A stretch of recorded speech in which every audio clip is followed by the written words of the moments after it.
ఇప్పుడు ఏడవ తీర్పు, అది ఈరోజు నేను చెప్పబోయే అంశం. ఇప్పుడు ఏడవ తీర్పు. ఈ ఏడవ తీర్పే ధవల సింహాసనపు తీర్పు. ఈ ధవల సింహాసనపు తీర్పు ఎంత భయంకరమైనదంటే, ఇక్కడ జాలి అయినను, కనికరమైనను, కాస్త ఆలోచన అయినను ఏమాత్రం ఉండదు. కొంతమందికి ఇప్పుడు ఒక ఆలోచన ఉండొచ్చు, అయ్యా మీరు మొదట క్రీస్తు న్యాయ సింహాసనపు తీర్పు అని చెప్పారు, రెండవది మహిమగలిగిన సింహాసనపు తీర్పు అని చెప్పారు, మరి ఇప్పుడు ధవల సింహాసనపు తీర్పు అని చెప్తున్నారు.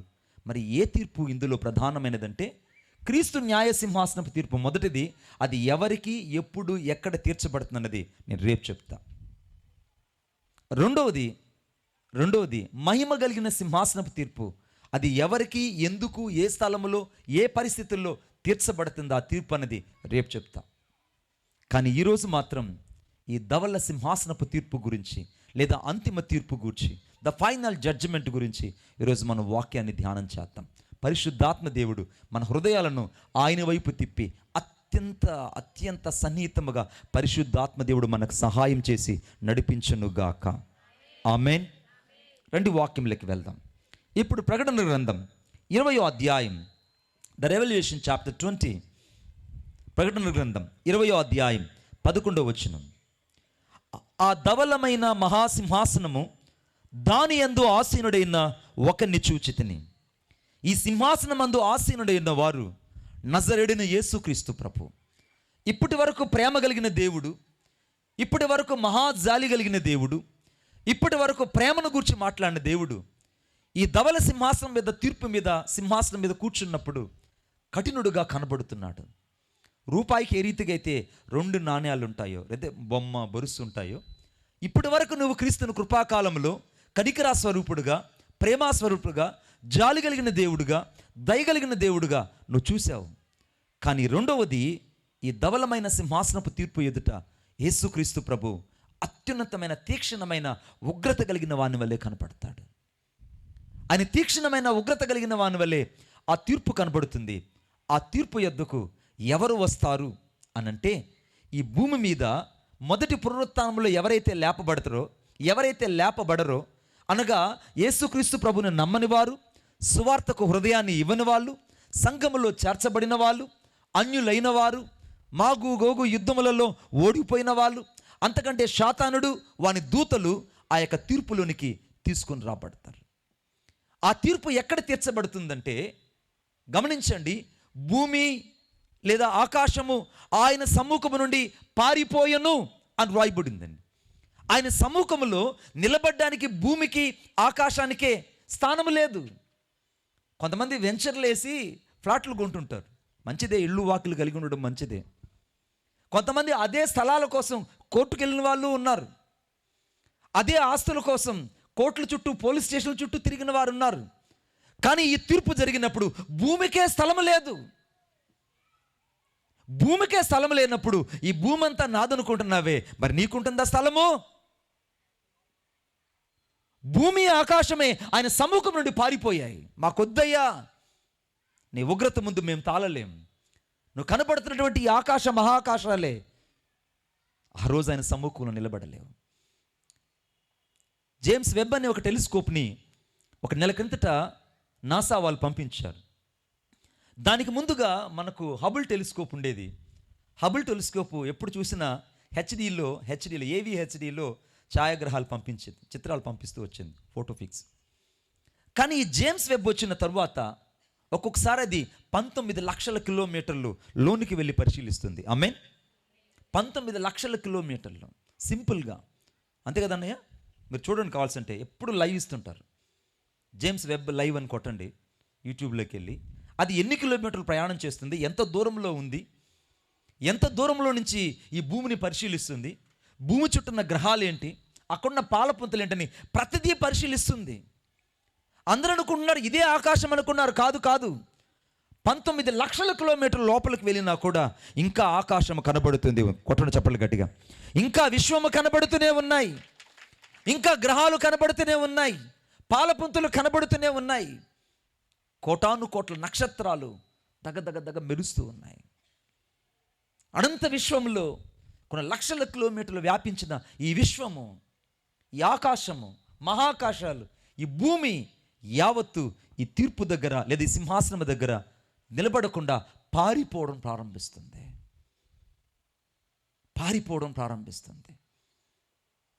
మరి కోర్టుకు వెళ్ళినోడు పరిస్థితి, ఆ రోజు భూమే అక్కడ ఉండదు. మరి ఈ భూమి కోసం కోర్టుకు వెళ్ళిన వాడు ఉంటాడంటే వీడు ఉండడు. ఈ వెంచర్లు వేసుకొని ఈ ఫ్లాట్లంతా నేను అమ్మి ఆస్తిని సంపాదించాలనుకున్న వాడు అసలు భూమే అక్కడ ఉండదు. మరి ఈ ఫ్లాట్లు, ఇల్లు, వాకిళ్ళు, ఈ భూమి బుట్ర, ఈ పొలాలు ఏమవుతాయో వాడికి అర్థం కాదు. మనుషుడు దేని కొరకు ప్రయాసపడుతున్నాడో అదేది వీడిని మిగల్చదు.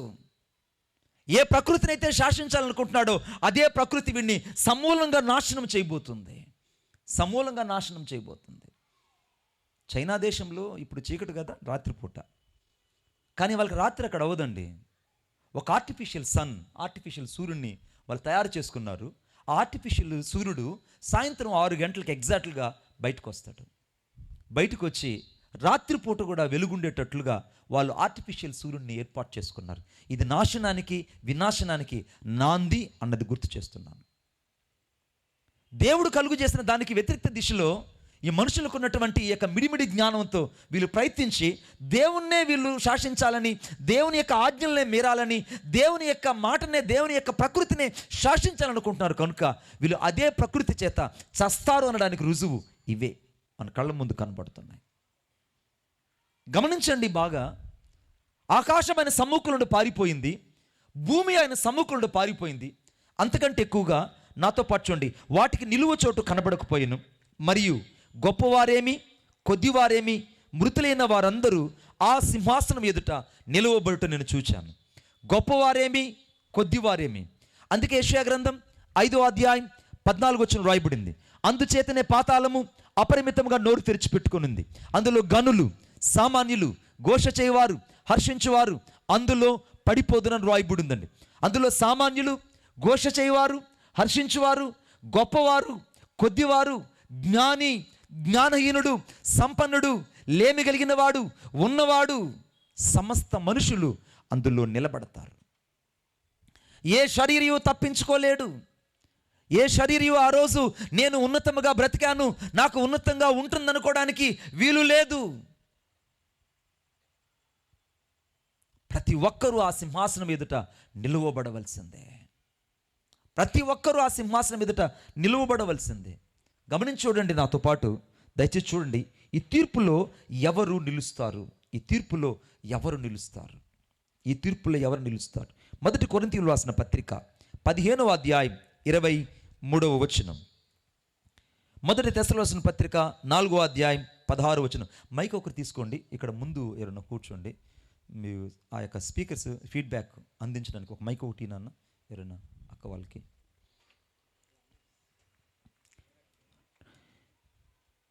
చదువుతారు ఎవరైనా? 1 కొరింథీయులకు పత్రిక 15వ అధ్యాయం 29వ వచనం.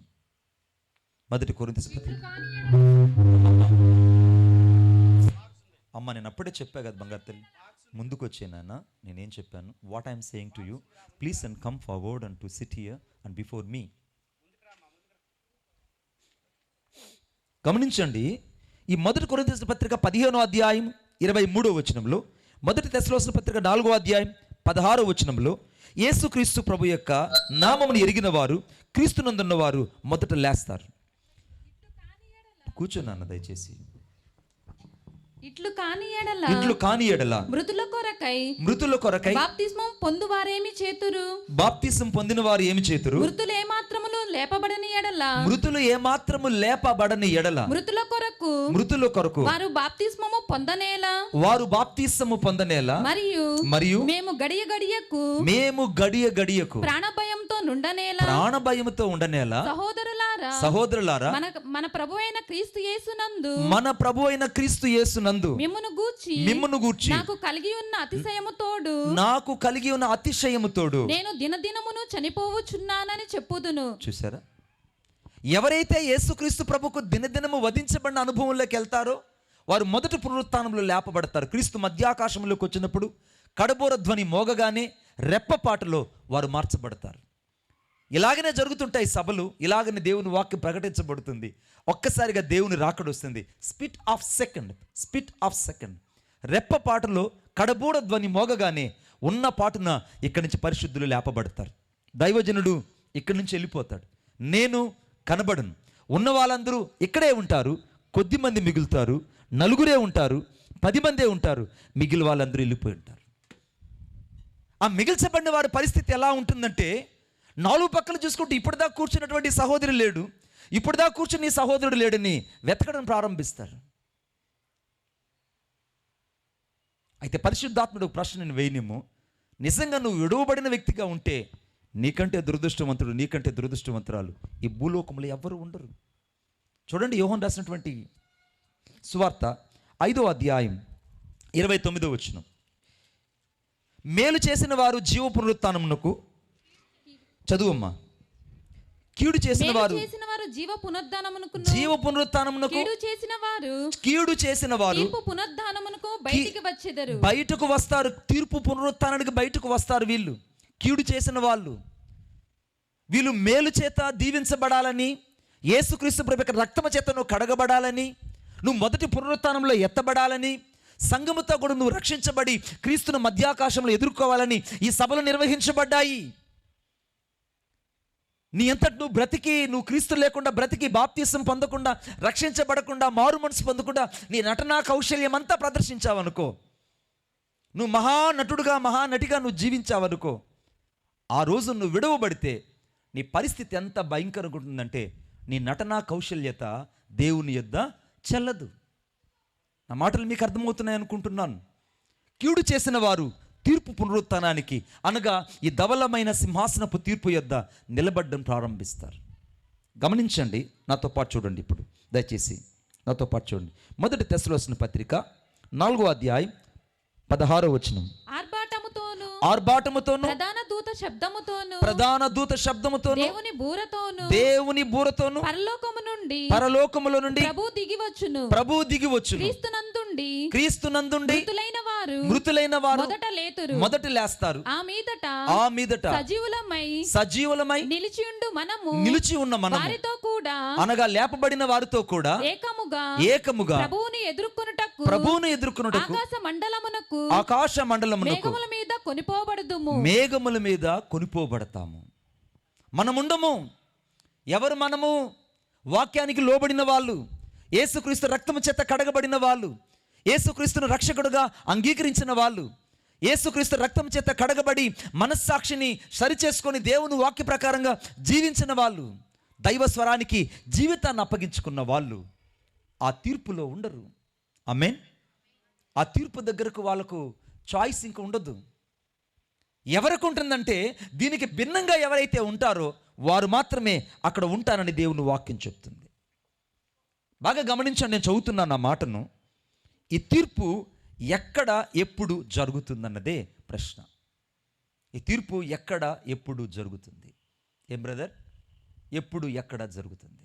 ప్రకటన గ్రంథం 20వ అధ్యాయం 5 నుంచి 7 వచనాలు మనం చదివినట్లయితే, 5 నుంచి 7 వచనాలు. ఆ 1000 సంవత్సరములు గడుచు వరకు కడమ మృతులు బ్రతుకలేదు. ఇదే మొదటి పునరుత్థానము. పాలుగలవారు ధన్యులను పరిశుద్ధులై ఉంటారు. ఇట్టి వారి మీద రెండవ మరణానికి అధికారము లేదు. దేవునికిని క్రీస్తుకును యాజకులై క్రీస్తుతో కూడా సంవత్సరములు రాజ్యము చేయుదురు. ఆహా, ఎంత గొప్పదండి ఈ అద్భుతమైన ఈ గడియ. 1000 సంవత్సరాలు క్రీస్తుతో కూడా ఉండే వ్యక్తివు నీవు. You are so precious of the person before the lord of Jesus Christ. నీవెవరో నీకు అర్థమైతే నీకు తెలుస్తుంది. నీ జీవితం ఒక అత్యున్నతమైన విలువ బట్టి కొనబడినది. క్రీస్తు రక్తము చేత కడగబడి కొనబడిన వ్యక్తివి. నువ్వు ఉన్న పాటున్న నీ జీవితాన్ని దేవునికి ఇవ్వాలని దేవుడు కోరుకుంటున్నాడు. ఇంకా సమయం ఉంది బ్రదర్, ఫైనల్లో చూద్దాం, ఏదో చూద్దాంలే అని అనుకునే వాళ్ళు ఆ రోజు అక్కడ నిలబడతారు.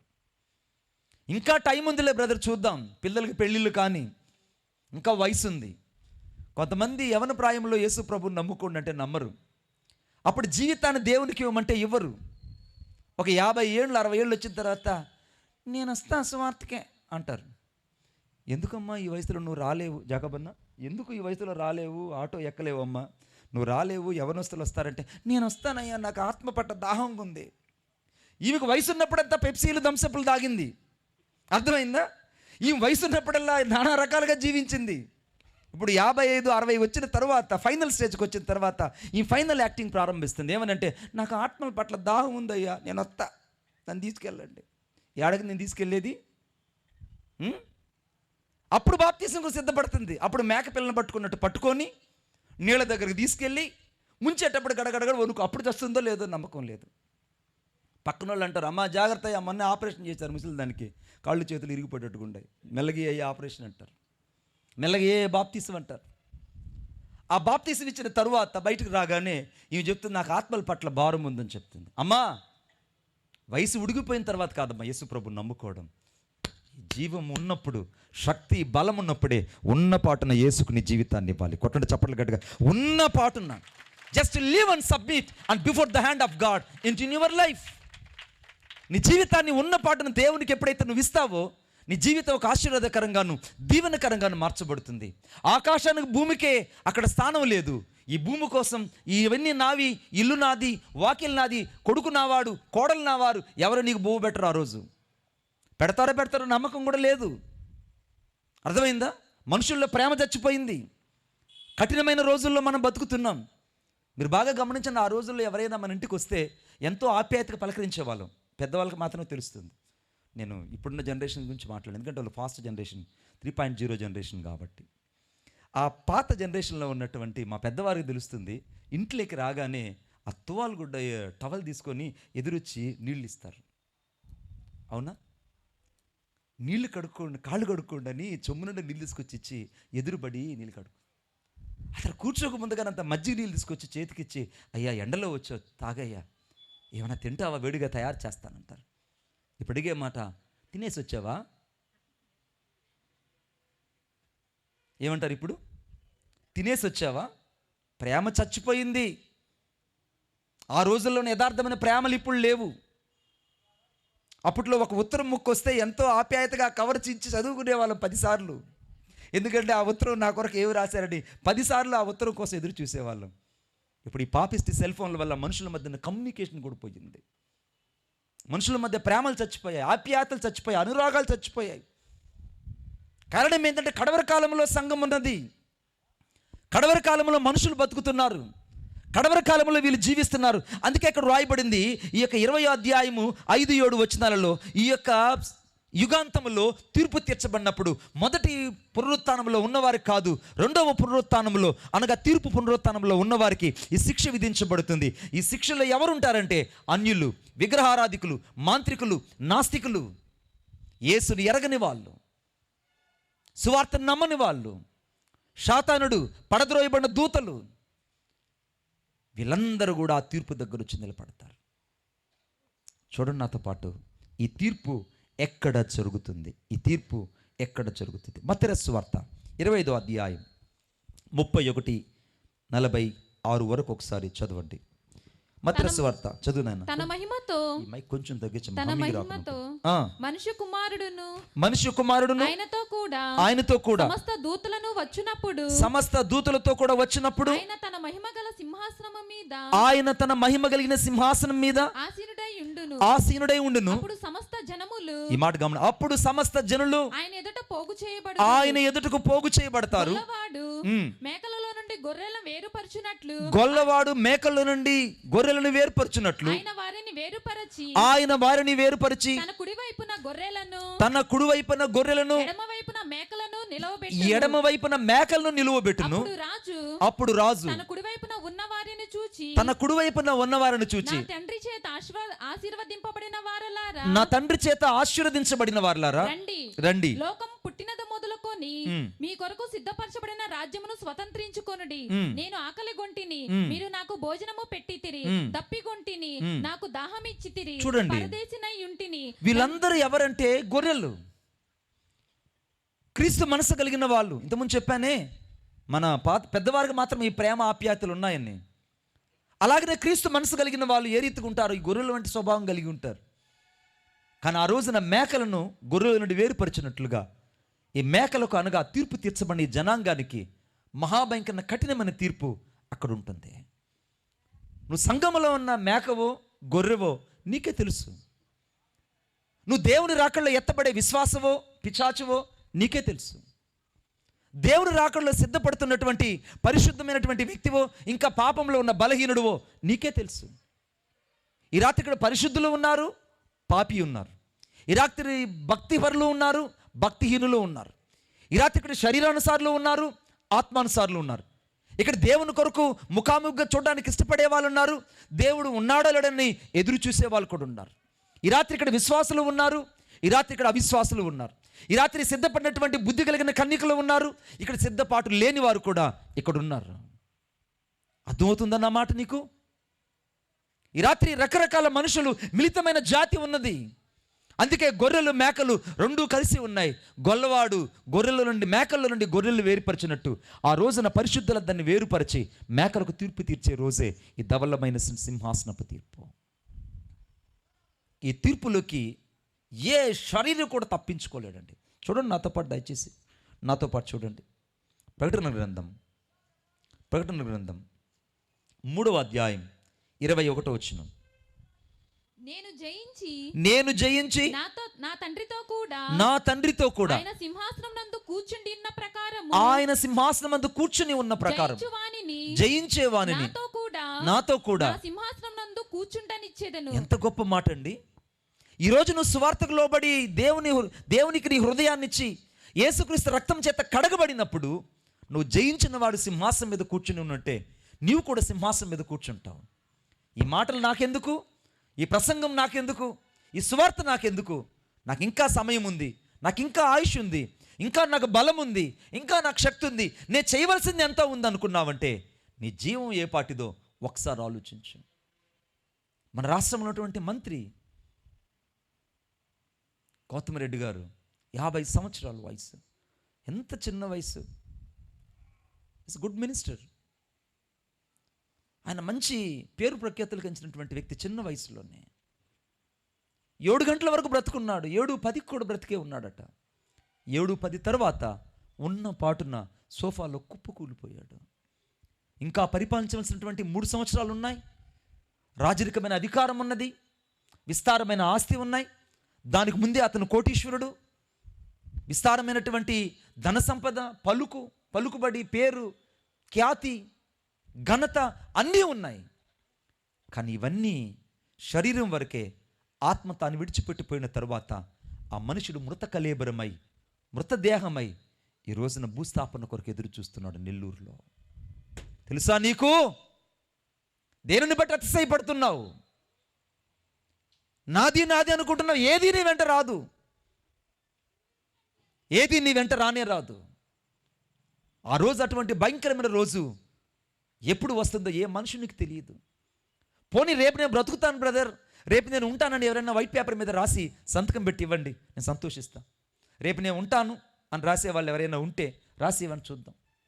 రేపు నేను ఉంటాను బ్రదర్, రేపు రాత్రికి మళ్ళీ నేను వస్తాను మీటింగ్కి అని అంటారంటే దైవ కృప, దేవుని కృప ఉంటేనే రేపు నువ్వు చూడగలవు. ఆమేన్. మన జీవమరణాలు దేవుని చేతిలో ఉన్నాయి. నువ్వు అంతలో కనబడే, అంతలో ఆవిరైపోయే నీటి బుడగ లాంటిది. నీ జీవితం అంతా తుచ్చమైనది, తాత్కాలికమైనది. అది నేతగాని ధోని వంటిది, అది ఆవిరి వంటిది. అంతలో కనబడి అంతలో మాయమైపోయి ఈ జీవితం కోసం నువ్వు పడుతున్న ఈ యొక్క భయంకరమైనటువంటి పరిస్థితిని తలంచుకుంటే భయం వేస్తుంది. ఎంత ద్వేషమో వీడికి, ఎంత కోపమో ఈమెకి. నా ప్రాణం పోయినా వాళ్ళతో నేను మాట్లాడినంటారు. నువ్వు ప్రాణం పోతే ఏంది నువ్వు మాట్లాడేది?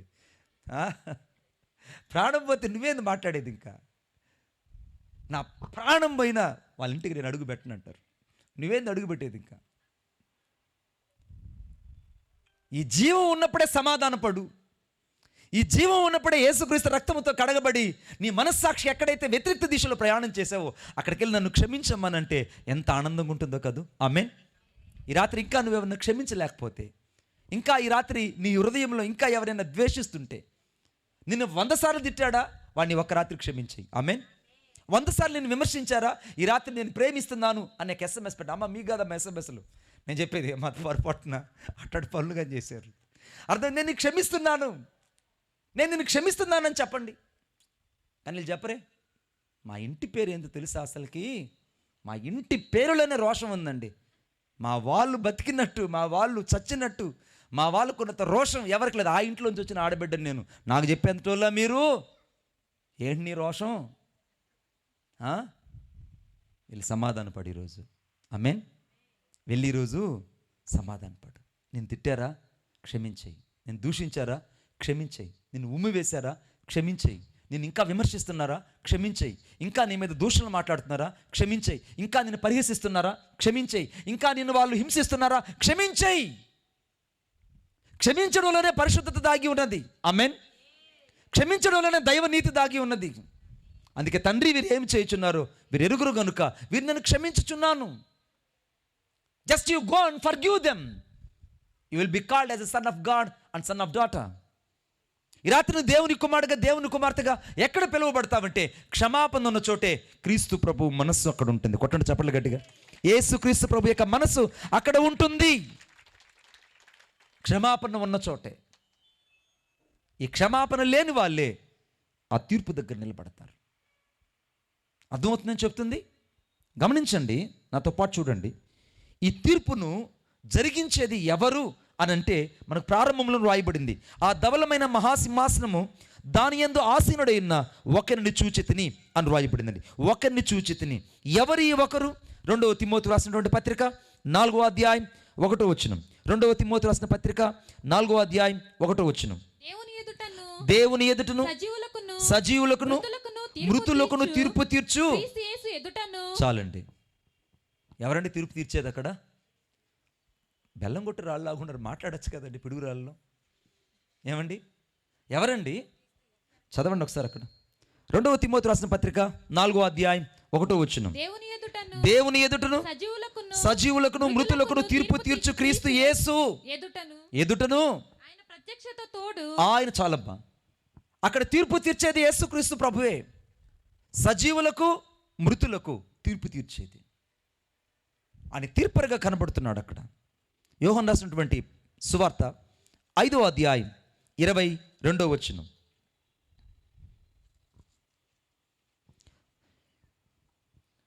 తండ్రి ఎవనికి తీర్పు తీర్చడు గాని తండ్రిని గణపరచునట్లుగా అందరూ కుమారుని గణపరచవలనని తీర్పు తీర్చుటకు సర్వాధికారము యేసుక్రీస్తు ప్రభువునకు అప్పగించి ఉన్నాడు. ఆమేన్. ఇప్పుడు తీర్పు తీర్చే అధికారం ఎవరికి వచ్చిందండి? అలా రాయబడలేదు. సర్వాధికారం, the sovereignty of the God. యేసుక్రీస్తు ప్రభుకి సర్వాధికారం ఉన్నది తీర్పు తీర్చడానికి.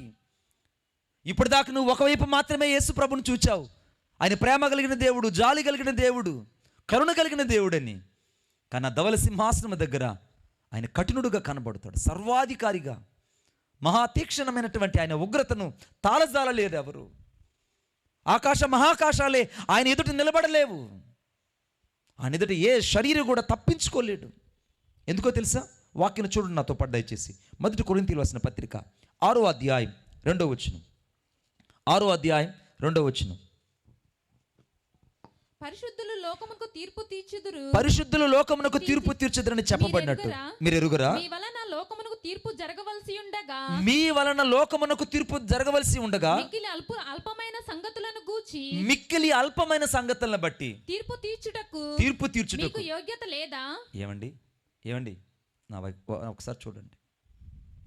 అసలు నువ్వు ఆ పరలోకములకు వెళ్తే నువ్వు ఒక తీర్పు తీర్చే అధికారిగా ఉంటావు. ఎందుకంటే ఇక్కడ యేసుక్రీస్తు రక్తం చేత కడగబడ్డావు. జయించిన వారిని సింహాసనం మీద కూర్చుని పెడతాడు. నీకు ఒక అత్యున్నతమైన అధికారం అక్కడ ఇవ్వబడుతుంది. ఇంతటి అధికారం కలిగిన వ్యక్తివి ఈ రోజున దేవుని ప్రేమను అర్థం చేసుకోకుండా, దేవుని యొక్క పరిపూర్ణత అర్థం చేసుకోకుండా, యేసుక్రీస్తు రక్తము చేత కడగబడకుండా, నీకు నీవుగా తీర్పు తీర్చుకోకుండా అనేకులకు తీర్పు తీరుస్తూ నువ్వెందుకు హేయుడుగా లేదా ఇంకా నువ్వు అసహ్యమైన జీవితాన్ని జీవిస్తున్నావు? ఆలోచించు. కుక్క చూసారండి? కుక్కలు సాకుతుంటారు కొంతమంది. ఆ కుక్కలు చూడండి, ఆ ఇంట్లో ఆ రోజు మిగిలిపోయిన బిర్యానీ అంతా తినేసి, లేకపోతే పెళ్ళిళ్ళలో ఎక్కడో దగ్గర కుప్పతొట్టుల దగ్గర బిర్యానీ తినేసి అది బయటకు వచ్చి కక్కుతుంది. ఆ కక్కినది కొద్దిసేపటికి మరలా అదే కదా నువ్వు చేస్తున్నావు. కుక్క తన వాంతికి తిరిగినట్టు మరలా నువ్వు కక్కిన దానికోసమే మరలా తిరుగుతున్నావు. ఈ పాపం నేను చేయను ప్రభా, నీ రక్తంతో కడగబడ్డాను, నీ రక్తం చేత శుద్ధీకరించబడ్డాను, ఇక జీవించేది నేను కాదు, క్రీస్తే నాలో జీవిస్తున్నాడని చెప్పావు. కానీ మళ్ళా పాపం చేస్తున్నావు. నేనేమనాలి? కక్కిన కుక్క నువ్వు ఒకటే ఏమో. అందుకే ఇన్నిసార్లు నువ్వు కక్కుతున్నావు, మళ్ళా తింటున్నావు, వదిలిపెడుతున్నావు, మరలా చేస్తున్నావు, వద్దనుకుండా మళ్ళా వెంబడిస్తున్నావు, విడిచిపెట్టావు మరలా వెంబడిస్తున్నావు, హేయమైంది అనుకున్నావు, అసహ్యమైంది అనుకున్నావు, మరలా దాన్ని ప్రేమిస్తున్నావు, వదిలిపెట్టవా నీ పాత జీవితాన్ని? ఆ ధవలమైన తీర్పు సింహాసనం ఎదుటకు నువ్వు రాకూడదని దేవుడిని హెచ్చరిస్తుంటే, ఇంకా నీ హృదయ కాఠిన్యాన్ని బట్టి, నీ హృదయమైనటువంటి హేయమైన క్రియలు బట్టి ఇంకా నువ్వు కఠినపరుచుకుంటున్నావు అంటే నిన్నేమనాలి? రాత్రి ఎంతకాలం కావాలి? ఎన్ని ప్రసంగాలు కావాలి? ఎంతమంది నీకు బోధించాలి? యేసుక్రీస్తు ప్రభు నిన్ను ప్రేమిస్తున్నాడు. ఈ ఆర్కెస్ట్రా ప్లే చేసే వాళ్ళని ఒకసారి రమ్మన్నాను. నా ప్రియమైన వాళ్ళరా, ఈ తీర్పులు ప్రతి ఒక్కరూ నిలబడతారనేది సత్యం. అర్థమవుతుందా మీకు? చూడండి నాతో పాటు ఒకసారి. ప్రకటన గ్రంథం 20వ అధ్యాయం, ప్రకటన గ్రంథం 20వ అధ్యాయం 13వ వచనం. సముద్రము తనలో ఉన్న మృతులను అప్పగించెను, మరణమును పాతాళ లోకమును వాటి వశమునున్న మృతులను అప్పగించెను. వారిలో ప్రతివాడు తన క్రియల చొప్పున తీర్పు పొందెను. మరణమును మృతుల లోకమును అగ్నిగుండములో పడవేయబడెను. సముద్రము తనలో ఉన్న మృతులను అప్పగించెను అని రాయబడిందండి. అంటే సముద్రంలో చచ్చిపోయిన వాళ్ళని ఎవరు బయటికి తీసి సమాధి చేశారంటే ఎవరు సమాధి చేయలేరు. టైటానిక్ షిప్ మునిగిపోయినప్పుడు చాలామంది చచ్చిపోయారు. ఈ మధ్యకాలంలో అరేబియా సముద్రంలో ఓఎన్జీ గ్యాస్ ఒకసారిగా పేలిపోయి ఆ యొక్క షిప్లో ఉన్నటువంటి 14 మంది మన ఆంధ్ర వాళ్ళు చనిపోయారు. ఓఎన్జీసీ గ్యాస్లో, ఈస్ట్ గోదావరిలో. వాళ్ళని ఎవరు బయటకు తీయలేకపోయారు, అక్కడే కాలిపోయారు, అక్కడే చచ్చిపోయారు. షిప్ మునిగిపోయింది. మరి ఎవరు వీళ్ళకి తీర్పు తీర్చాలి? సముద్రంలో చనిపోయిన వారందరూ ఒక్కసారిగా ఈ సముద్రము ఆ తీర్పు దగ్గర నిలబడి, అయ్యా నాలో చచ్చిపోయారే కొంతమంది, నాలో చచ్చిపోయారే కొన్ని వేల మంది, నాలో మిళితమైపోయారు చాలామంది ఆత్మహత్య చేసుకొని, నాలో చచ్చిపోయారు చాలామంది, వాళ్ళందరినీ నీకు అప్పగిస్తానని సముద్రం ఒక్కసారిగా పైకి లేచి ఆ సముద్రంలో మృతులైన వారందరినీ ఒక్కసారిగా సజీవులుగా, ఒక ఫిల్టర్ ఏ రీతికైతే ఒడిసి పడుతుందో, కాఫీలో ఫిల్టర్ ఏ రీతికైతే ఒడిసి పడతారో ఆ రీతిగా చచ్చిపోయిన మృతులందరినీ సముద్రం ఒకసారిగా ఒడిసి పట్టి వాళ్ళలాగా సజీవంగా నిలబెడుతుంది. ఆమేన్. పంచభూతాలన్నీ తీర్పు యుద్ధం నిలబడతాయి. అగ్ని నిలబెడుతుంది. అగ్ని ఏం చెప్తుంది తెలుసా? అయ్యా చాలామంది కిరోసిన్ పోసుకుని కాల్చుకున్నారు కదా, కట్టెల మీద కాలిపోయారు కదా, కొంతమంది బూడిదైపోయారు కదా, ఇదిగో వాళ్ళందరినీ నీకు అప్పగిస్తున్నా అని అగ్ని తన వారందరినీ లేదా చచ్చిపోయిన వారందరినీ లేపి నిలబెడుతుంది. సముద్రము తన మృతుల్లోంచి పైకి లేవనెత్తుంది, అగ్ని లేవనెత్తుంది. అంతకంటే ఎక్కువగా పాతాళ లోకము వాటి వశంలో ఉన్న మృతులందరూ కూడా అప్పగించబడతారు. ఎవరు ఈ పాతాళ లోకములో ఉన్న మృతులు అనంటే, క్రీస్తుని ఎరగకుండా మనం వెనకల చనిపోయిన మన పితరులందరూ, మన చిన్నాన్న, పెద్దనాన్న, ముత్తాత, మన ముత్తాతలు క్రీస్తు లేకుండా చనిపోయారు. మరి వారికి కూడా వారికి తీర్పు ఉంటుంది. పాతాళం వారిని వదిలిపెట్టదు. అందుకే మార్కు సువార్త 9వ అధ్యాయంలో అక్కడ అగ్ని ఆరదు, పురుగు చావదు, ఏడ్పు కన్నీళ్లు అక్కడ ఉంటాయి. మహాభయంకరమైన రోదనకరమైన స్థలం అక్కడ వెళ్ళిన వాళ్ళు ఇంతవరకు ఎవరు బయటకు రాలేదు. ఒకసారి వెళ్ళడమే, బయటకు వచ్చే పనే ఉండదు. తక్కుడో బిక్కుడో అనుకుంటున్నావు నువ్వు, కానే కాదు. సముద్రం మృతులను అప్పగించింది, అగ్ని మృతులను అప్పగించింది. ఈ పంచభూతాల్లో చనిపోయిన వాళ్ళందరూ కూడా ఆ క్షణంలో అప్పగించబడ్డారు. వాళ్ళకి తీర్పు ఎలా జరుగుతుంది? తీర్పు ఎలా? ఆర్కెస్ట్రా వాళ్ళు వస్తే బాగుంది, అందరూ బిక్కుమొహాలు వేసుకుని భయపడిపోయారు. ఏం జరుగుతుంది ఏంది అర్థం కావట్లేదు. గమనించండి, ఈ తీర్పు ఎలా జరుగుతుంది? కొంతమందికి ఒక ఆలోచన ఉంటుంది. ఏమనంటే, కొంతమంది సెల్ఫీ తీసుకునేటప్పుడు 2 రకాల నవ్వులు నవ్వుతారు. ఒకటి న్యాచురల్ స్మైల్, రెండోది ఆర్టిఫిషియల్ స్మైల్. న్యాచురల్ స్మైల్ ఎలా ఉంటుందంటే, నవ్వినప్పుడు హృదయము, మనస్సు రెండు ప్రతిధ్వనిస్తాయి లేదా ప్రతిస్పందిస్తాయి. కానీ ఆర్టిఫిషియల్ స్మైల్ చూడండి, నవ్వు రాకపోయినా కొంతమంది నాకంటే ముందు చెప్తున్నాడు, పళ్ళు కనపడతాయి.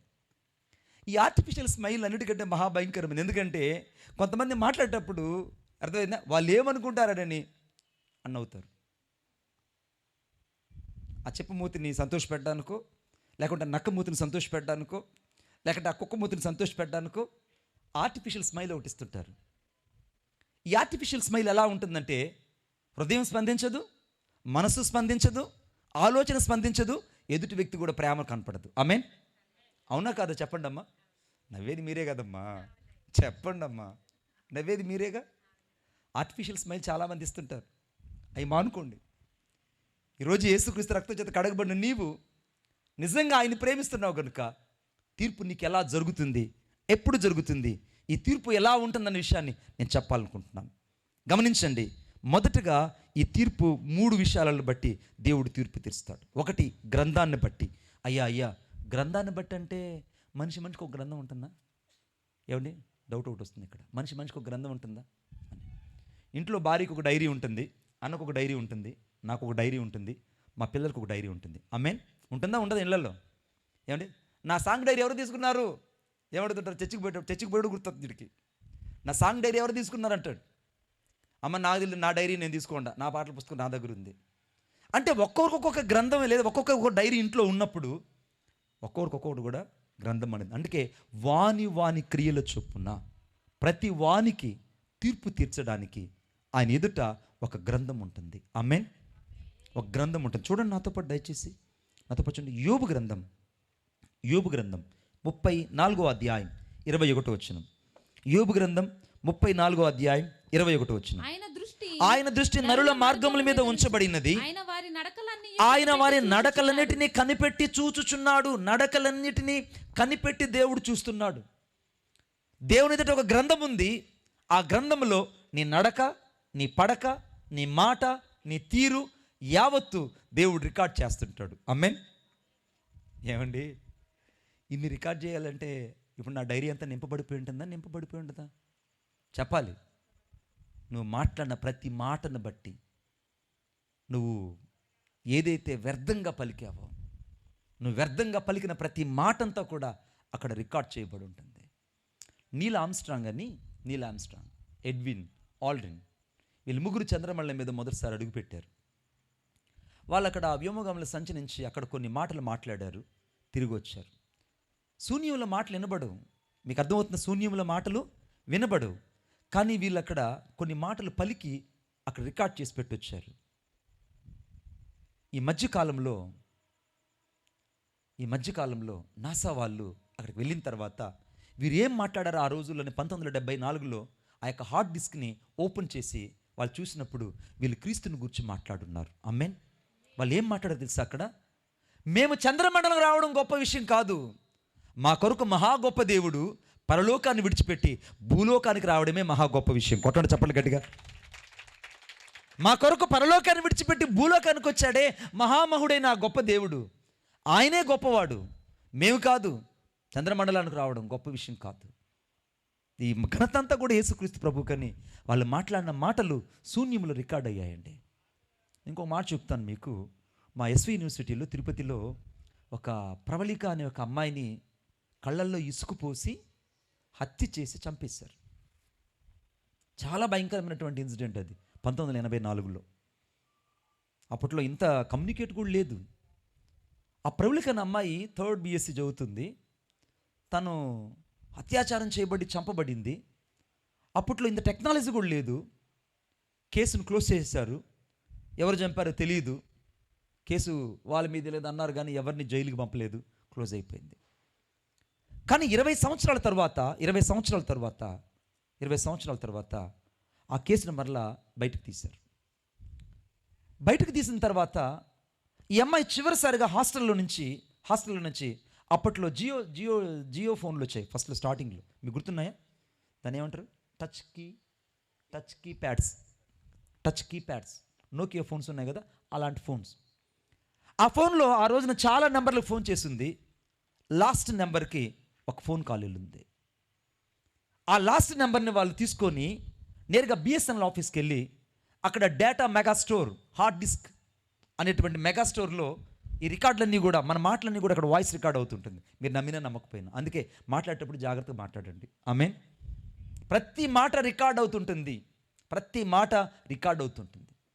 లాస్ట్ నెంబర్కి వెళ్ళినటువంటి ఈ యొక్క మాటలన్నీ అక్కడ రికార్డ్ చేయబడ్డాయి. ఆ యొక్క రికార్డ్ అంతా కూడా వాళ్ళు బయటకు తీశారు. వాళ్ళిద్దరి మధ్య ఏం సంభాషణ జరిగిందో చూశారు. వాట్సాప్ చేసేటప్పుడు అది కూడా రికార్డ్ అవుతుంది, ప్రతిదీ రికార్డెడ్గా ఉంటుంది. ఆ రికార్డ్ అంతా కూడా బయటకు తీసినప్పుడు ఈ అమ్మాయిని ఎవరు చంపారో, ఆ చంపిన వ్యక్తి ఎవరో వాళ్ళు ఈజీగా పట్టుకొని వాడిని శిక్షించారండి. తప్పించుకోగలిగాడా వాడు? చెప్పండి. శూన్యంలో పలకబడిన మాటలు వాళ్ళిద్దరి మధ్య తరంగాలుగా మార్చబడిన మాటలే రికార్డెడ్ అయ్యాయి. మనుషునికి అంత జ్ఞానం ఇచ్చాడు దేవుడు అనంటే, మరి ఆ మనుషునికి అంత జ్ఞానం ఇచ్చిన దేవుడు ఇంకెంత గొప్పగా నీ మాటలు రికార్డ్ చేస్తుంటాడు కదా. కొట్టండి చప్పట్లు గట్టిగా. ఇంకెంత గొప్పగా నీ మాటలు రికార్డ్ చేస్తున్నాడు కదా. అందుకే నువ్వు మాట్లాడిన ప్రతి వ్యర్థమైన మాటలను బట్టి ఆ రోజు నీకు తీర్పు తీర్చబడుతుంది. వారి నడకలన్నీ గుర్తించాడు. అంతకంటే ఎక్కువగా ఆయన గ్రంథంలో వాటిని లిఖించి ఉంచాడు. ఇర్మియా గ్రంథం 17వ అధ్యాయం 2వ వచనం చూడండి. ఇర్మియా గ్రంథం 17వ అధ్యాయం 2వ వచనం. 17వ అధ్యాయం. యూదా పాపము ఇనుప గంటముతో వ్రాయబడి ఉన్నది, అది వజ్రపు మొనతో లిఖింపబడి ఉన్నది, అది వజ్రపు మొనతో లిఖించబడి ఉన్నది, అది వారి హృదయములన్నిటి పలకల మీదను, అది వారి హృదయముల మీద పలకల మీదను చెక్కబడి ఉన్నది. చాలండి. యూదా యొక్క పాపమంతా దేవుడు ఇనుప గంటంతో రాశాడండి ఆ గ్రంథంలో. అంటే నువ్వు దేవుని నమ్ముకొని దేవునికి విరోధంగా చేస్తున్న ప్రతి పాపమంతా కూడా అక్కడ రికార్డెడ్ చేయబడుతుంది, ఆ గ్రంథంలో గ్రంథస్థం చేయబడుతుంది. Everything the God has written about your inner sight and outer external life. నువ్వు బాహ్యంగా ఏది చేశావో దాన్ని దేవుడు గ్రంథస్థం చేస్తుంటాడు. నువ్వు అంతరంగంలో ఏదైతే ఆలోచించి గ్రంథస్థం చేయబడిందో అది కూడా అక్కడ జరుగుతుంది. అందుకే 139 దావీదు కీర్తనలో నువ్వు నా పడకను చదువున్నాను ఒకసారి. 139 దావీదు, నా నడకను నా పడకను నువ్వు పరిశీలన చేసి ఉన్నావు, నా చర్యలన్నిటినీ బాగుగా తెలుసుకొని ఉన్నావు. ఎంత బాగా తెలుసు నా యేసయ్యకి. నీ చర్య అంటే your diary has God knows. నీ చర్య అనే మాటకు అర్థమైందంటే God knows about your diary. దేవునికి నీ చర్య అంతా తెలుసు. నీ చర్య తెలుసు, నీ ప్రతి చర్య తెలుసు, నీ నడక తెలుసు, నీ పడక తెలుసు. అసలు నీ నోటికి నాలుకకు మాట రాక మునిపే నీకు హాఫ్ అన్ అవర్లో ఏం మాడతావు కూడా దేవునికి తెలుసు. ఆమెన్. నేను ఈ రాత్రి ఏ ప్రసంగం చేస్తానో కూడా నా దేవునికి ముందుగానే రికార్డ్ అయి ఉంటుంది. ఆమెన్. నా దేవునికి రికార్డు చేయబడింది కాబట్టి ఆయన పలుకుబడిందే, ఆయన చేత దేవోక్తి చేయబడిందే పలకడానికి ప్రభు నియమించుకున్నాడు. నీ నోట మాట రాకమునిపే, నీ నాలుకకు మాట రాకమునిపే గ్రంథస్థం చేయబడిన విషయాన్ని నువ్వు గుర్తు తెచ్చుకుంటే నువ్వు మాట్లాడడం ఆపివేస్తావు. ఆమెన్. మరి మాట్లాడకుండా ఆగిపోతే మోగోలుగుంటే బాగుంటుందంటే నువ్వు మోగోడుగా ఉండడమే మంచిది, ఏ బాధ ఉండదు. అర్థమైందా? నోరు ఇవ్వడం ఎందుకు, ఈ దరిద్రం అంతా ఎందుకు, ఈ చెత్త ఎందుకు, చెదారం ఎందుకు, డస్ట్బిన్ ఎందుకు? అర్థమైందా? అందుకే నీ మాటలు ఎల్లప్పుడూ ఉప్పు వేసినట్లు కృపాసహితముగా ఉండాలి. ఈ రాత్రి యేసుక్రీస్తు ప్రభు లేకుండా నీ జీవితంలో జీవించడం ఉప్పు లేనట్టే. క్రీస్తు లేకుండా నువ్వు ఎన్ని మాట్లాడినా నీ జీవితం అంతా నిష్ప్రయోజనమే. యేసుక్రీస్తు ప్రభు రక్తంతో కడగబడి ఇంకా నువ్వు పాపములో పడి పొరలాడుతుంటే నీ జీవితం అంతా వృధానే. అందుకే వ్రాయబడింది ఇక్కడ. ఆ మాట గమనించండి, నేను చదువుతున్నాను. మనకు అనగా నీ నడక నీ పడక దేవునికి తెలుసు. నీ నోటికి మాటలు రాకమునిపే ఆయన బాగా తెలుసుకుని ఉన్నాడు. నీ చర్యలన్నీ దేవునికి తెలుసు. సామెతల గ్రంథం 12వ అధ్యాయం 2వ వచనం. దురాలోచనలు గలవాడు చదువునన్న సత్పురుషునికి యెహోవా కటాక్షము చూపును. అమ్మ 12వ అధ్యాయము దురాలోచనలు గలవాడు ఆయన తీర్పు తీర్చును. ఈ మాట దురాలోచనలు కలిగిన వానికి దేవుడు నేరస్తుడు. కోర్టులో అంటారే ఇతను నేరం చేసిన వాడు నేరస్తుడు, ఇతనికి శిక్ష ఖరారయ్యింది అని చెప్పినట్టుగానే దురాలోచనలు కలిగిన వాడికి దేవుడు నేరస్తుడని తీర్పు తీరుస్తాడు. అంటే నీ ఆలోచనలు కూడా గ్రంథములో రికార్డ్ అవుతుంటాయి.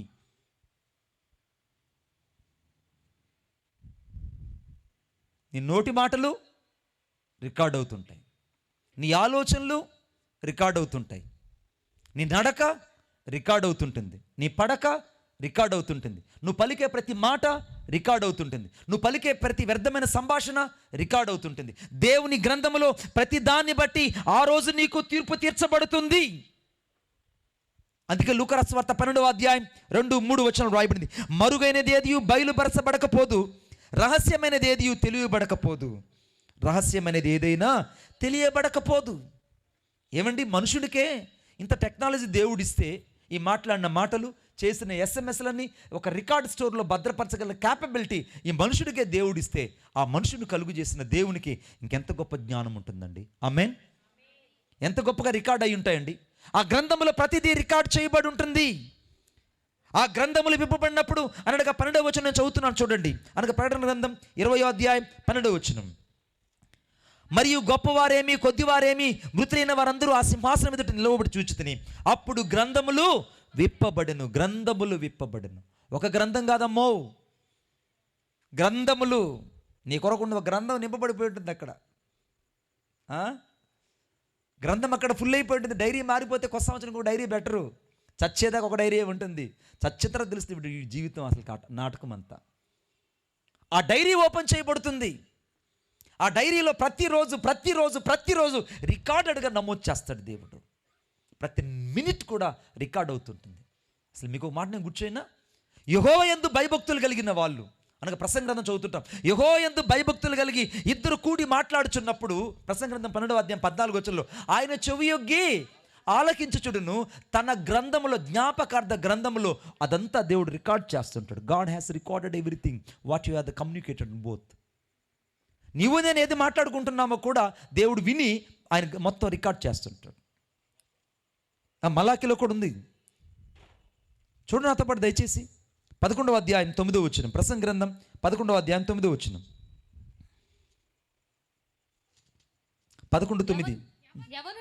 యవనుడా నీ యవనమందు సంతోషపడము, నీ యవనమందు సంతోషపడము, నీ యవన కాలమందు నీ హృదయం సంతుష్టిగా ఉండని, నీ హృదయం సంతుష్టిగా ఉండనేమో, నీ కోరిక చొప్పునను నీ దృష్టి యొక్క ఇష్టము చొప్పున ప్రవర్తించు. అయితే వీటన్నిటిని బట్టి దేవుడు నిన్ను తీర్పులోనికి తెచ్చునని, దేవుడు వీటన్నిటిని బట్టి తీర్పులోకి తెస్తాడని. జ్ఞాపకం ఉంచుకొను. యవనస్తుడా వీటన్నిటిని బట్టి what you did before the against of the God has counted everything on the day of judgment. దేవుడు వీటన్నిటిని బట్టి నిన్ను తీర్పులోకి తెస్తాడని నువ్వు జ్ఞాపకం చేసుకుంటే, నీ యవ్వన జీవితంలో ఉన్న పాపేచ్చలను చంపుకొని క్రీస్తు కొరకు నువ్వు జీవిస్తావు. క్రీస్తు రక్తంతో కడగబడతావు. సంపూర్తిగా నువ్వు దేవునికి అప్పగించుకుంటావు. ఆమేన్. ఇంకా నువ్వు అప్పగించబడలేదనుకో, నువ్వు ఆ సింహాసనం ఎదుట తీసుకురాబడతావు. శిక్ష నీకు ఖరారు చేయబడుతుంది. దురాలోచనలు కలిగిన వాడు నేరస్తుడని ఏ రీతికైతే శిక్ష ఖరారు చేయబడుతుందో, ఈ రాత్రి నీ ఆలోచనలు బట్టి, దేవునికి వ్యతిరేక నడుస్తున్న నడకను బట్టి నీకు శిక్ష ఖరారు చేయబడితే ఎవరు ఆ రోజుని విడిపించలేరు. మొదటగా గ్రంథములు బట్టి ఆయన తీర్పు తీరుస్తాడు. రెండవది కాలాలను బట్టి తీర్పు తీరుస్తాడు. కాలాలను బట్టి ఏంటి కాలం? రోమీయుల పత్రిక 2వ అధ్యాయం 11వ వచనం. రోమీయుల రాసిన పత్రిక 2వ అధ్యాయం 11వ వచనం. దేవునికి పక్షపాతము లేదు, దేవునికి పక్షపాతము లేదు, ధర్మశాస్త్రము లేక పాపము చేసిన వారందరూ ధర్మశాస్త్రము లేకయే నశించిపోయారు, నశిస్తారు. 15వ వచనం చదువు బిడ్డ ఒకసారి. అట్టి వారి మనస్సాక్షి కూడా సాక్ష్యం ఇచ్చుచుండగును, వారి తలంపులు ఒకదాని మీద ఒకటి తప్పు మోపుచు లేక తప్పు లేదని చెప్పుచుండగను, ధర్మశాస్త్రానుసారము తమ హృదయములందు వ్రాయబడినట్టు చూపుచున్నారు. ఇది మనస్సాక్షి యొక్క కాలం. అప్పట్లో ధర్మశాస్త్రం లేదు. అనగా ఆదాము అవ్వలు కలుగు చేయబడిన నాటి నుండి 10 ఆజ్ఞలు సీనాయి పర్వతం మీద ధర్మశాస్త్రం వచ్చేంత వరకు ఆ కాలమనంతా మనస్సాక్షి కాలం అని చెప్పారు. The time of conscious. ఆ మనస్సాక్షి కాలంలో ధర్మశాస్త్రం లేకుండా వాళ్ళు జీవించారు. మరి వారికి తీర్పు ఉంటుందంటే ఖచ్చితంగా తీర్పు ఉంటుంది. ధర్మశాస్త్రం లేకుండా వాళ్ళు పాపం చేశారు కనుక వారికి కూడా ఆ రోజున ధర్మశాస్త్రం లేకనే వాళ్ళకి తీర్పు తీర్చబడుతుంది. ఆ తీర్పే మనస్సాక్షితో కూడిన తీర్పు. వాళ్ళు కూడా తప్పించుకోలేరు. గ్రంథంలో వ్రాయబడిన వాళ్ళు తప్పించుకోలేరు. మనస్సాక్షి ప్రకారముగా దేవునికి విరోధంగా పాపం చేసిన వాళ్ళు తప్పించుకోలేరు. అందుకే రోమీయుల పత్రిక 2వ అధ్యాయం 11వ వచనం. దేవునికి పక్షపాతం లేదు. చాలండి. ధర్మశాస్త్రమే లేదు వీళ్ళకి, కానీ వీళ్ళు పాపం చేశారు. అయినా దేవుడు వారిని వదలడు. ఆమేన్. దేవుడు వారిని వదలడు. మాకేం తెలియదు అయ్యా, మాకు తెలియదు, మా తాతలు ముత్తాతలు యేసుప్రభుని ఎరగలేదు, మాకెవరు యేసుప్రభు గురించి చెప్పలేదంటే నో, నీకు ఖచ్చితంగా క్రీస్తు గురించి ఎవరో ఒకరు చెప్పే ఉంటారు. ఆమేన్. తీర్పు తీర్చే అధికారం కలిగిన దేవుడు. ఆయన మనస్సాక్షిని బట్టి కూడా తీర్పు తీరుస్తాడు. ధర్మశాస్త్రాన్ని బట్టి కూడా తీర్పు తీరుస్తాడు. సీనాయి కొండ మీద 10 ఆజ్ఞలు మోషేకి దేవుడిచ్చాడు. అప్పుడు ప్రారంభించబడింది ధర్మశాస్త్రం. అప్పటి నుంచి కౌంటర్ స్టార్ట్ అయింది. తిరిగి యేసుక్రీస్తు ప్రభు ఆ గొల్గొతా కొండ మీద, ఆ కల్వరి కొండ మీద బలియాగం అయ్యేంత వరకు కూడా ధర్మశాస్త్రం యుగం ఉంది. ఆమేన్. అర్థమవుతుందని చెప్తుంది. సీనాయి కొండ మీద మోషేకి ధర్మశాస్త్రం ఇవ్వబడిన నాటి నుండి ధర్మశాస్త్ర యుగం ఆరంభించబడింది. అప్పటి నుండి యేసుక్రీస్తు ప్రభు సిలువలో చనిపోయిన ఆ క్షణము వరకు ధర్మశాస్త్రం ఏలుబడిలోనే ఉంది. అందుకే ఆ తెర 2గా చినిగిపోయింది. ధర్మశాస్త్రము అక్కడ సిలువ మరణము చేత కొట్టివేయబడింది. క్రీస్తు రక్తము చేత ధర్మశాస్త్రం అంతా కూడా కొట్టివేయబడింది. ధర్మశాస్త్రాన్ని ఆయన కొట్టివేయడానికి రాలేదు, ఆ లేఖనాలు నెరవేర్చడానికే ఆయన భూమి మీదకి వచ్చాడు. ఆయన భూమి మీదకి వచ్చాడు అంటే సీనాయి కొండ మీద ఆ ధర్మశాస్త్రం ఇవ్వబడిన నాటి నుండి యేసుక్రీస్తు ప్రభు అనగా సిలువ మరణానికి ఎక్కేంత వరకు ఆ జరిగిన కాలమంతా ఆ మనుషులు చేసిన ప్రతి పాపం అంతా కూడా ధర్మశాస్త్రం కిందే వస్తుంది.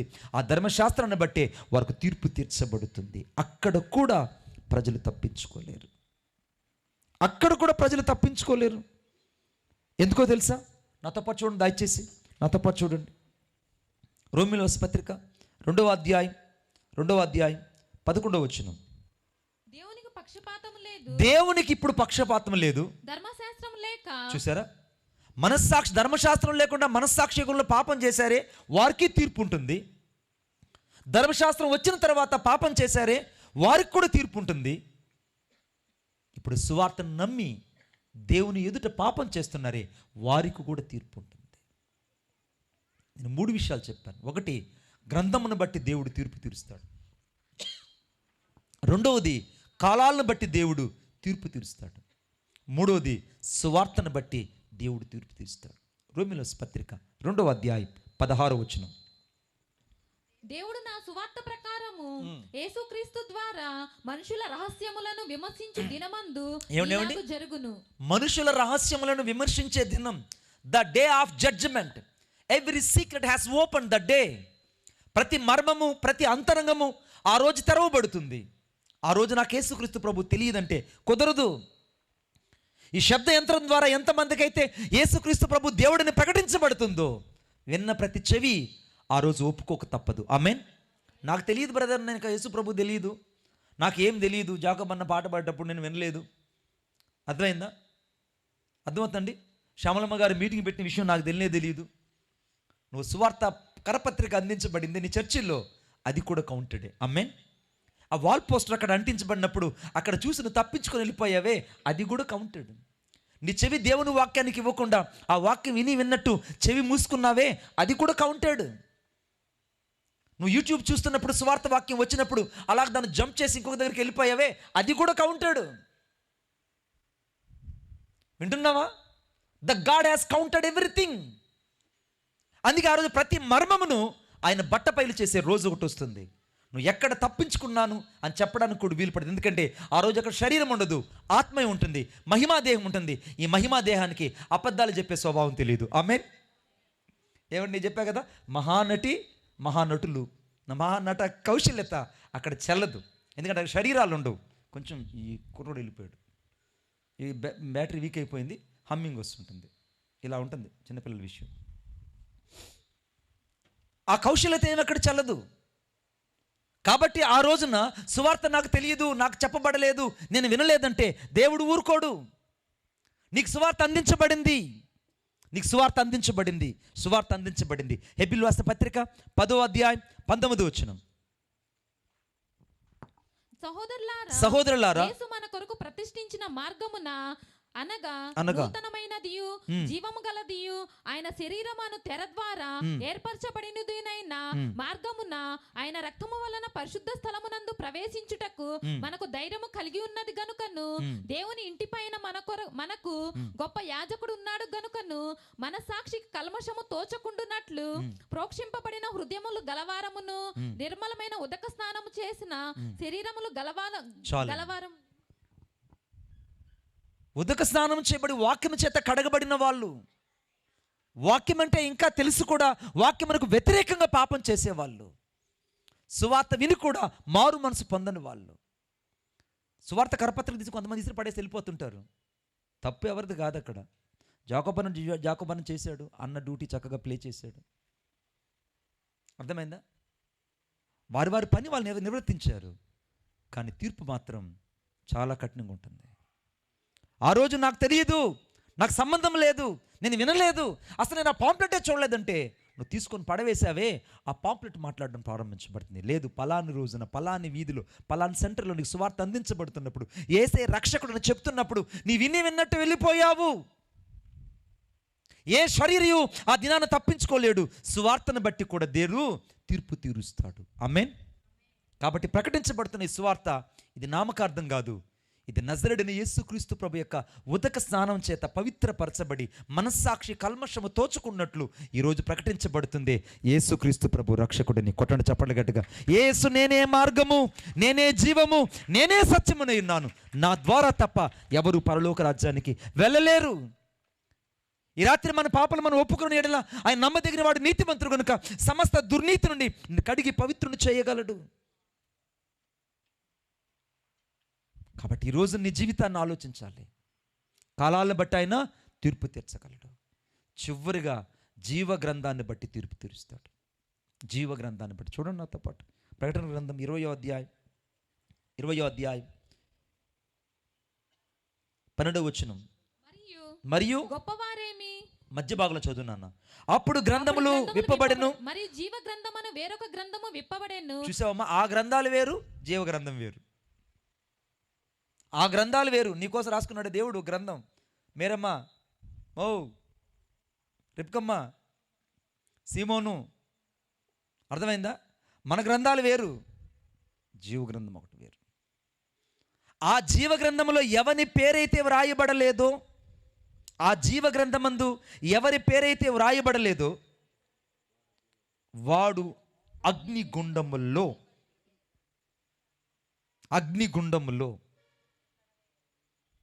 జీవ గ్రంథంలో పేరుండాలి. ఇన్ని ఆటలు, నటనలు, కౌశల్యతలు, మహానటులు ఇవన్నీ అక్కడ ఒక రోజున తెర మీద డిస్ప్లే చేస్తాడు దేవుడు. ఆ డిస్ప్లే చేసిన తర్వాత ఏ శరీరం ఆయన ఎదుట తప్పించుకోలేడు. ఆ జీవ గ్రంథము నీ పేరు వ్రాయబడిందో లేదో నువ్వు ఈరోజు ఆలోచించాలి.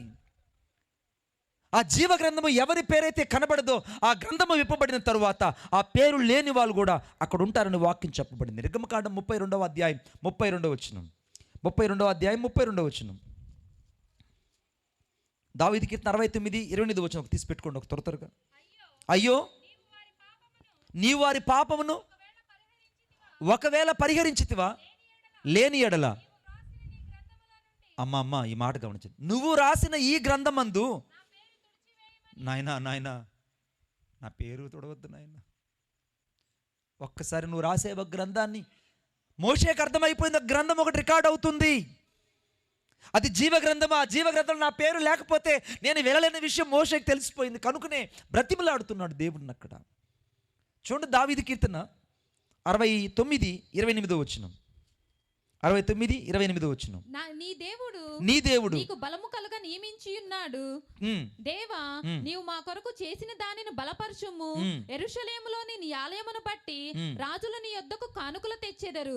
రెల్లులోని మృగమును, ఆబోతుల గుంపును. చాలమ్మ.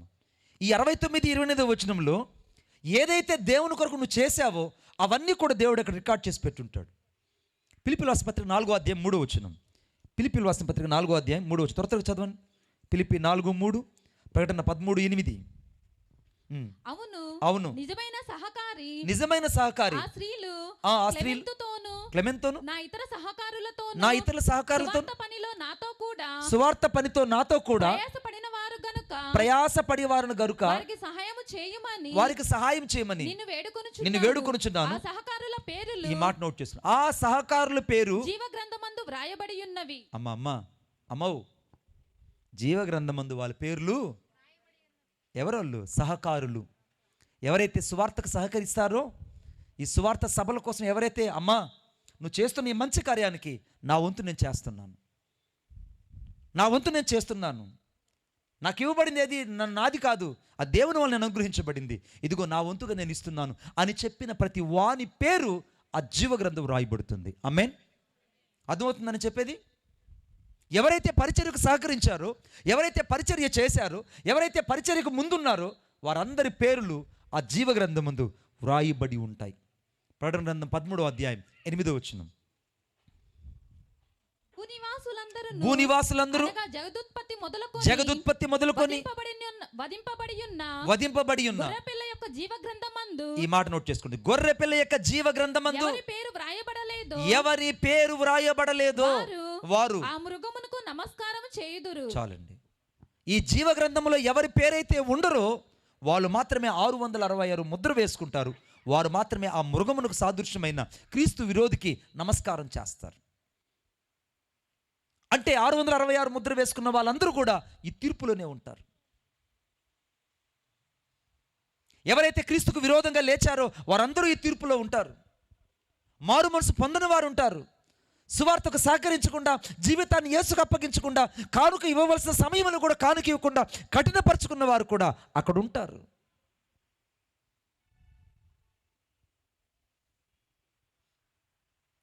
ఏ శరీరం తప్పించుకోలేడు.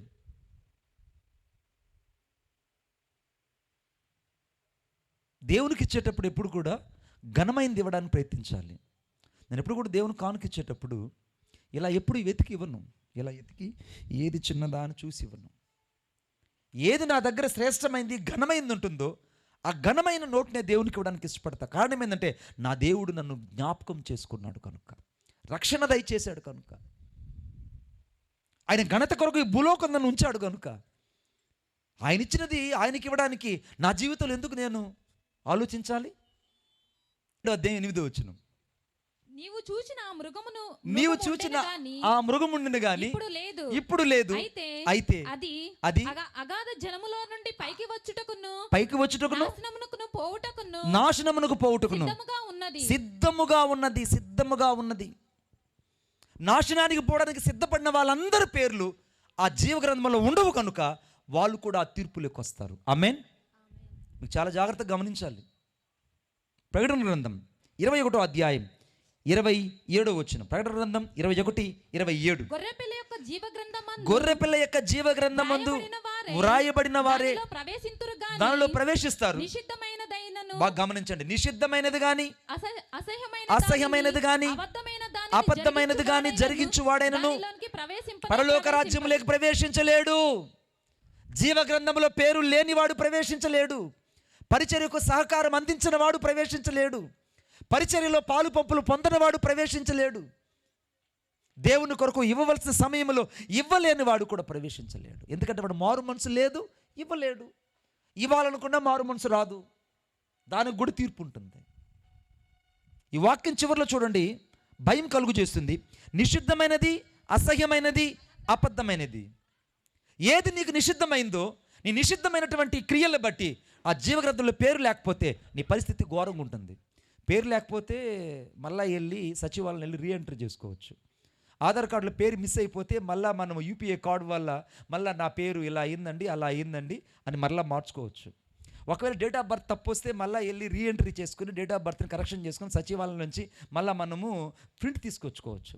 కానీ అక్కడ ప్రింట్ తీసే వాళ్ళు ఎవరు ఉండరు, రీఎంట్రీలు ఉండవు. అర్థమైందా? అక్కడ ఎంక్వైరీలు ఉండవు. నిషిద్ధమైనది అక్కడ ఉండదు. అసహ్యమైన జీవితాలు అక్కడ ఉండవు. అబద్ధం జరిగించే జీవితాలు అక్కడ ఉండవు. హేయక్రియలు జరిగించే వాళ్ళు అక్కడ ఉండరు. ఎవడి పేరు ఆ జీవ గ్రంథంలో ఉండదో వాడు నిత్య నరకాగ్నికి మండుచున్న అగ్నిగుండంలోకి పడవేయబడతాడు. వాడు పడవేసినప్పుడు నోట్లో నుంచి పురుగులు, ముక్కల్లో నుంచి పురుగులు, నవరంధ్రాల్లో నుంచి 9 అంగుళాల పురుగులు బయటకు రావడం ప్రారంభిస్తాయి. అందుకే అగ్ని ఆరదు, పురుగు చావదు, ఏడ్పు, కన్నీళ్లు, రోదన అక్కడ ఉండనని రాయబడిందండి. వాని హేయ క్రియలను బట్టి ఆ రోజున వాడికి విధించబడిన శిక్ష బహుభయంకరంగా ఉంటుంది. నాకు ఒక రోజున ఒక స్నేహితుడు నా దగ్గరకు వచ్చాడు. ఒక ఖురాన్ గ్రంథం ఇంగ్లీష్లో నాకు ఇచ్చాడు. నేను చదివాను, ఖురాన్ని చదివాను. కొన్ని పేజీల నుంచి చదివిన తరువాత ఆ ఖురాన్ గ్రంథంలో నాకు ఒక అద్భుతమైనటువంటి ఒక వాక్యం దొరికింది. నరకం గురించి అక్కడ రాయబడి ఉంది, పరలోకం గురించి కూడా రాయబడి ఉంది. అబ్రహామునేమో అక్కడ ఇబ్రహీం అంటారు, ఇష్మాయిల్ ఏమో ఇషాలేష్ అంటారు. అవన్నీ రెండో విషయం. సరే, మొత్తానికి నేను చదువుతూ ఉంటే నాకు ఒక సంఘటన నాకు కనపడింది అక్కడ. ఏంటనంటే నరకంలో జక్కూమ్ అనేటువంటి ఒక ఫ్రూట్ ఉంటుందట. నరకంలో ఆకలేసిన వాడికి అక్కడ ఆహారం దొరకదు కదూ, నీళ్లు దొరకవు కదూ, అక్కడ వేదన, రాత్రింబగళ్ళు పళ్ళు కొరకడం, భయంకరమైన కటిక చీకటి, కాలుతున్న శవాల వాసన, ఆ ప్రాంతం అంతా భయంకరంగా ఉంటుంది. ఏ శరీరం అక్కడ మనుషులు అక్కడ చూడలేరు. ఏ శరీరం వాడి వేసే కేకలు వీడికి వినపడవు. పాడుబడిపోయిన ఆ ఇళ్లలో మనుషులు మురుగుతున్నట్టు వాళ్ళు మురుగుతూనే ఉంటారు. దేహాలుగానే ఉంటాయి. తక్కుడో బిక్కుడో కాదు, గాలో దూలో కాదు, నువ్వు దేహం అక్కడే కాలుతూ ఉంటుంది. అక్కడ జ్ఞాపక శక్తి కూడా బాగా పనిచేస్తూనే ఉంటుందట. అందుకే ఆ ధనవంతుడు అన్నాడు, నాకు 5 మంది సహోదరులు ఉన్నారు. I have the 5 members. Go and preach the word of God among my brothers. నా సహోదరులకి వెళ్ళి ఒకసారి సువార్త చెప్పండి అయ్యా, వాళ్ళు ఇక్కడ రాకుండాలని జ్ఞాపక శక్తి పనిచేస్తుంది. కాబట్టి ఆ ధనవంతుడు బ్రతిమలాడుతున్నాడు, అయ్యా సువార్త సభలు పెట్టండి, మా ఇళ్ళకి వెళ్ళండి, వాక్యం చెప్పండి, వాక్యం చెప్పించండి, యేసే రక్షకుడని చెప్పండి, ఆయన గాక వేరొక దేవుడు లేడని ఎలుగెత్తి చెప్పండి, యేసు రక్తము చేత మాత్రమే పరిశుద్ధపరచబడతారని చెప్పండి. నాకున్న సహోదరులు ఇక్కడ రాకుండా లాగున్నా దయచేసి వారికి వెళ్ళి సువార్త చెప్పండి, దయచేసి ఆ లాజర్ని మా ఇంటికి పంపించు, మా ఊరుకు పంపించు. అప్పుడు అబ్రహాం అన్నాడు, అలాగ కుదరదు. మోషేయు, ఎలియా లాంటి ప్రవక్త కలిగిన ఆత్మ కలిగిన వాళ్ళు భూలోకములో ఉన్నారు. వాళ్ళు వెళ్ళి క్రీస్తు గురించి చెప్తారు. వాళ్ళు విని రక్షించబడినప్పుడు ఇక్కడ రాకుండా నిత్య శిక్ష నుంచి తప్పించబడతారు. కొట్టడం చప్పట్లు గట్టిగా, ఇంకా గట్టిగా. చచ్చిన వాళ్ళు చెప్తున్నారండి, అయ్యా సువార్త సభలు పెట్టండి, రాత్రిపూట దేవుని వాక్యం చెప్పండి అయ్యా, కల్లిబుళ్ళు కపటన మాటలు చెప్పకండి, నవ్విచ్చే పద్ధతులు ఆపండి, ఉన్నతున్నట్టుగా వాక్యాన్ని యేసుక్రీస్తు ప్రభువే దేవుడు నిలగెత్తి చెప్పండి, ఆయన గాక వేరొక దేవుడు లేడు. అందుకే వాక్యం చివర రాయబడింది అక్కడ ఏమను తెలుసా, ఆ యొక్క నరకానికి వెళ్ళినప్పుడు అక్కడ అగ్ని ఆరదు, పురుగు చావదు, ఏడ్పు కన్నీళ్లు అక్కడ ఉంటాయి, రోదన అక్కడ ఉంటుంది, కటికి చీకటి అక్కడ ఉంటుంది. వాడికి ఆకలేసినప్పుడు ఏం జరుగుతుందంటే అక్కడ జక్కూమ్ అనేటువంటి ఫ్రూట్ అక్కడ ఉంటుందంట. జక్కూమ్ అనే ఒక పండు, అది ఇంత సైజు ఉంటుందంట. ఆ జక్కూమ్ అనే ఫ్రూటు నరకంలో ఉంటుంది. ఆ నరకంలో ఉన్నటువంటి ఆ ఫ్రూట్ని తీసుకొని తిన్నప్పుడు శరీరం అంతా కూడా చిందరవందరై పేలిపోవడం ప్రారంభించబడుతుందండి.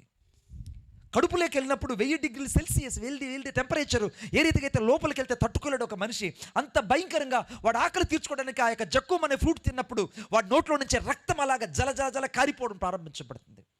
కడుపు పేలిపోయి లోపల నుంచి పురుగులు జల బయటకు రావడం ప్రారంభించబడతాయి. నోట్ల నుంచి పురుగులు బయటకు రావడం ప్రారంభించబడతాయి. వీడు ఆకలి తీర్చబడదు. అందుకే ధనవంతుడు అన్నాడు, దయచేసి లాజరును పంపించు, వేలి కొనతో నీళ్లను ముంచి నా పెదాలకు తడుపుతాడు. దాహం వేస్తూనే ఉంటుంది. దాహం కోసం అక్కడ నీళ్లు దొరకవు. అక్కడ హమీం అనే జలం అక్కడ ప్రవహిస్తూ ఉంటుందట.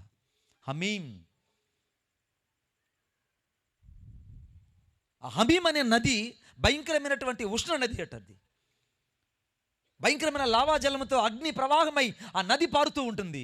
ఈ నరకంలో ఉన్న ప్రజలు దాహము తట్టుకోలేక, దాహానికి వీళ్ళు ఉండలేక ఇక్కడ పెప్సీలు, కోకోకోలు, మినరల్ వాటర్ తాగుతున్న వీళ్ళు అక్కడ నీళ్లే లేకుండా ఆ భయంకరమైనటువంటి ఆ యొక్క చేదైన జలాలని, ఆ యొక్క అగ్ని ప్రవాహాన్ని నోటికి తీసుకొని తాగినప్పుడు హమీం అనే ఆ యొక్క జలము లోపలికి వెళ్ళగానే వీడి శరీరం అంతా చిన్నాభిన్నం అయిపోవడం ప్రారంభించబడుతుంది.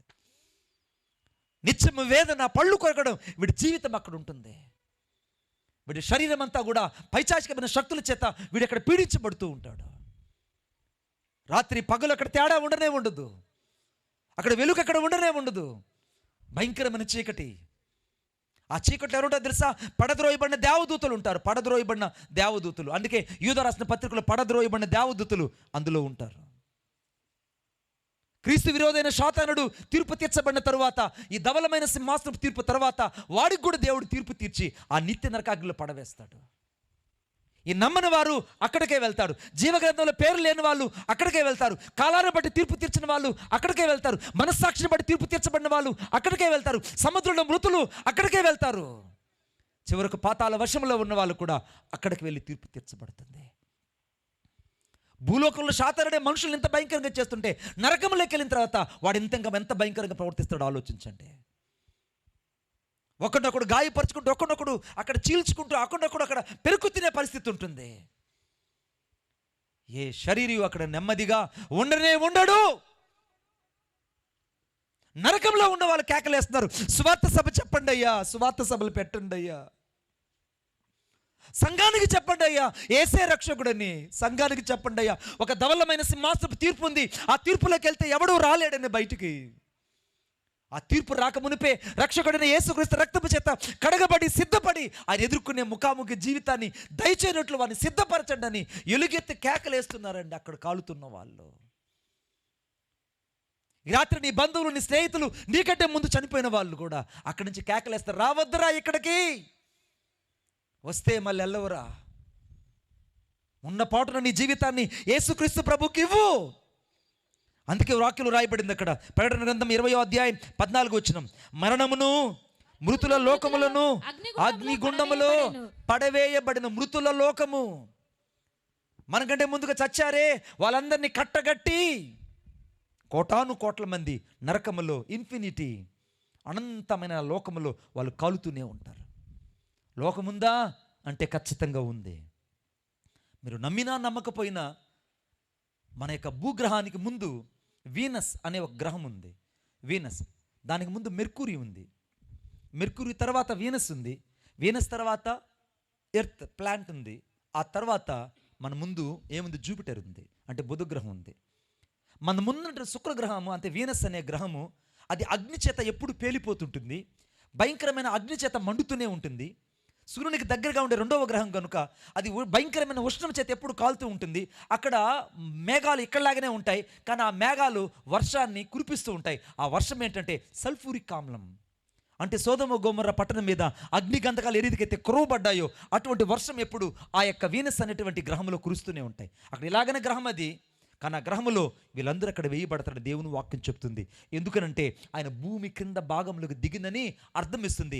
మన భూమి కింద ఉన్న భాగం ఏంటంటే పాతాళము. ఆ పాతాళ లోకములో ఉన్న వాళ్ళందరూ అగ్నిగుండంలో పడవేయబడతారు. ఒప్పుకున్న వాళ్ళు చప్పలు కొట్టండి గట్టిగా, ఇంకా గట్టిగా. నిన్ను వదిలే ప్రసక్తే లేదు.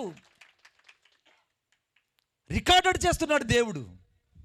అందుకే వాక్యం చివరిలో రాయబడింది అక్కడ, దయచేసి చూడండి. ఈ అగ్నిగుండము రెండవ మరణము, ఎవని పేరైతే ఈ జీవ గ్రంథము రాయబడినట్టు కనబడిన ఎడల వాడు అగ్నిగుండములో పడవేయబడతాడు. ఈ రాత్రి నువ్వు అగ్నిగుండంలో పడవేయబడ్డానికి కాదు, ఈ రాత్రి నిన్ను దేవుడు ప్రేమిస్తున్నాడు. ఆయన ప్రేమామయుడు ఉన్నాడు. కనికరా స్వరూపుడు మరలా నిన్ను క్షమించడానికి సిద్ధంగా ఉన్నాడు. ఆయన రక్తం ఇక్కడ నిలిచి ఉంది. ప్రభువా, నేను పాపిని, నీకు విరోధంగా నేను ఈ పాపం చేశాను, నీకు విరోధంగా నేను కుక్క తన వాంతికి తిరిగినట్టు ముమ్మారు నేను తిరిగాను, నా పాప జీవితం ఎలా ఉంది, నా బ్రతుకు ఎలా ఉంది, ఇంకా అలా బతకనయ్యా, నీకోసం నేను నమ్మకంగా బ్రతుకుతానని ఉన్న పాటు నీ జీవితాన్ని యేసుకివ్వు. ఇంత గొప్ప రక్షణను నిర్లక్ష్యం చేసుకుంటే ఎలాగూ తప్పించుకుంటావు? ఇంత గొప్ప రక్షణను నిర్లక్ష్యం చేసుకొని నువ్వు తప్పించుకొని వెళ్ళిపోతే ఎలాగుంటావు? నీ జీవితాన్ని యేసుకి ఇవ్వగలవా? ఆ ధవల సింహాసనపు తీర్పు యొద్దకు నువ్వు రాకుండా ఉండాలంటే ఉన్న పాటున ఈ క్షణంలోనే యేసుకు నీ హృదయాన్ని ఇవ్వు. లేచి నిలబడదాం, లేచి నిలబడదాం. ఈ రాత్రి ప్రభు యొక్క ప్రేమ నిన్ను వెతుకుతుంది, ఆయన కనికరం నిన్ను వెతుకుతుంది. ఈ రాత్రి నువ్వు దేవుని కుమారుడుగా, దేవుని కుమార్తెగా ఉండాలని దేవుడు నిన్ను ఆశిస్తున్నాడు.